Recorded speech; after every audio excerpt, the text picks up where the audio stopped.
Hey, there was a pretty big election here in Mexico this past week, and this video is for anyone who isn't super familiar with Mexican politics and the government. So if you are interested in that topic, listen to the next 8 minutes. I'm going to rewind back, talk a little bit about the different political parties and the election process and Congress.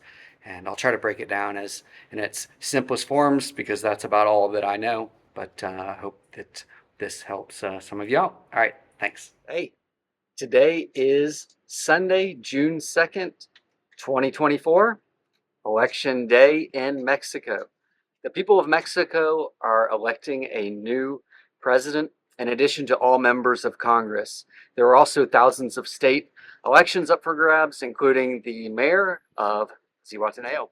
It's a historical day in Mexico as the citizens will be electing Mexico's first female president.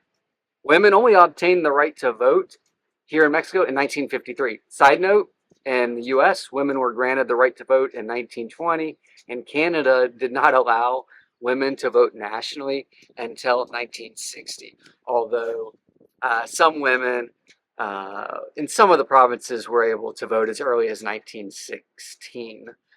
Canada has had a female prime minister for 4 months, but my fellow Americans, we're still waiting for our first female president.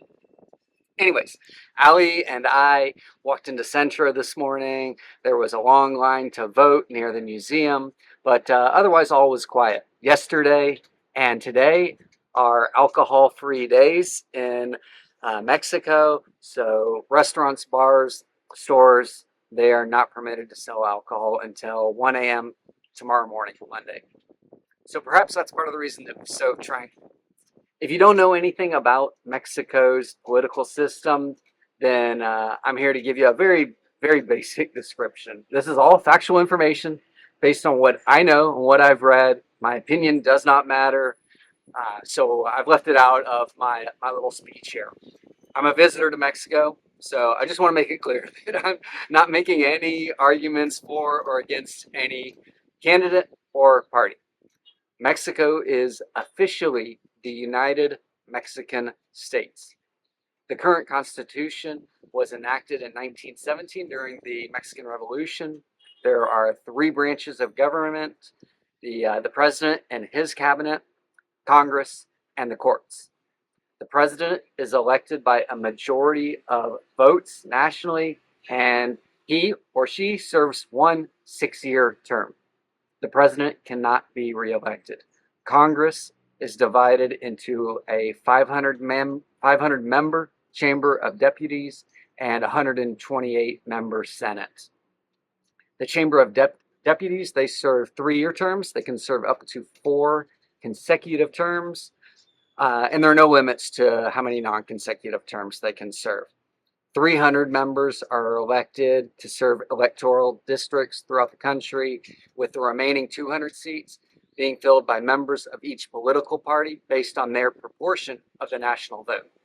Senators serve 6-year terms, with 2 senators assigned to each state based on a majority of votes, with a third senator from each state given to the minority party with the second highest number of votes.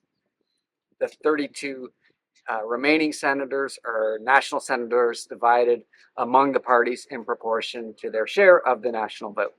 There are 11 judges on the Supreme Court. All right, the political parties, here they are. PRI, the Institutional Revolution Party. This party was the primary party in Mexico for its first 70 years after the revolution. They are generally midpoint centered, and their views can change a bit depending on the region of Mexico and the prevailing views of that state or that particular region. The PAN is the National Action Party. This party was formed as a rejection of the more socialist policies of President Lázaro Cárdenas. He served from 1934 to 1940.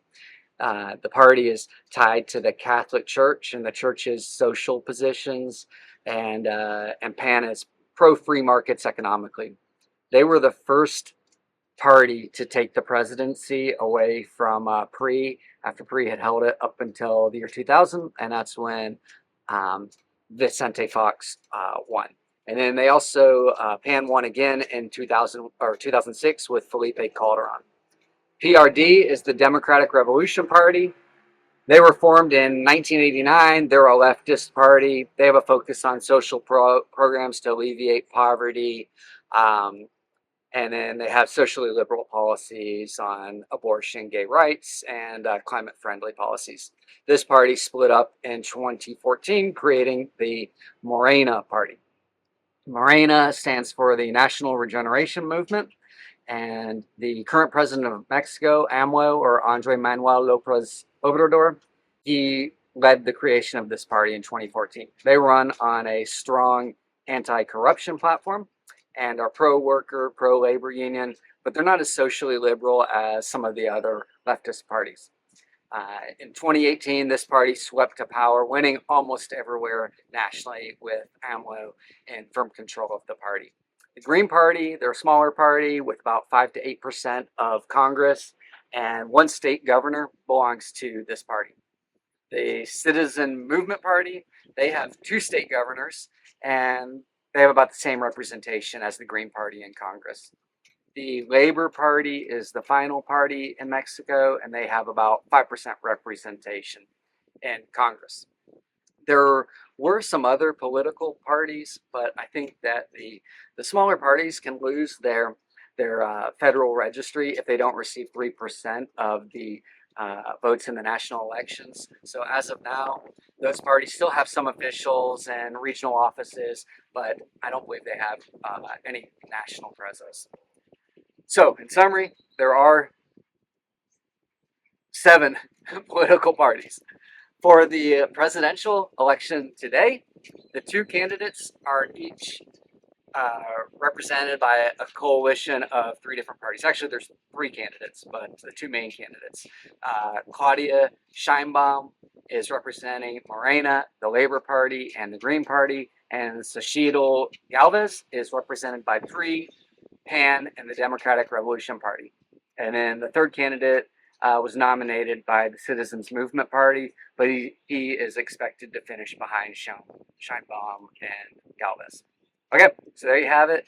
And maybe a day or so, I'll be able to get back to you and give a summary of who won these elections today. All right, thanks. A couple days later, and we have some results. Over 98 million voters were registered to cast a ballot, and more than 20,000 elected positions were voted on. There were about 55 million votes cast, and Claudia Sheinbaum will be the next president of Mexico. Inauguration Day is October 1st and will be a national holiday, as it is every 6 years. This Inauguration Day used to be December 1st, so this will be the first inauguration at the new date. In Zihuatanejo, Liz Tapia was elected as the mayor, or presidenta, as they call mayors here in Mexico. Her husband, Jorge Sanchez, is finishing up his second 3-year term, and she'll soon begin her first 3-year term. We've seen great growth here in Zihuatanejo since Ali and I have lived here. Back in 2017, we moved here. And we're very optimistic that Zihuatanejo will continue its upward trajectory as a safe and popular spot for tourists nationally and internationally. Also, as someone that votes in U.S. elections from here in Mexico, and thankful that Washington State makes it so easy to do so, I found it pretty cool that 180,000 Mexicans voted from abroad. All right, thanks for watching. Take care.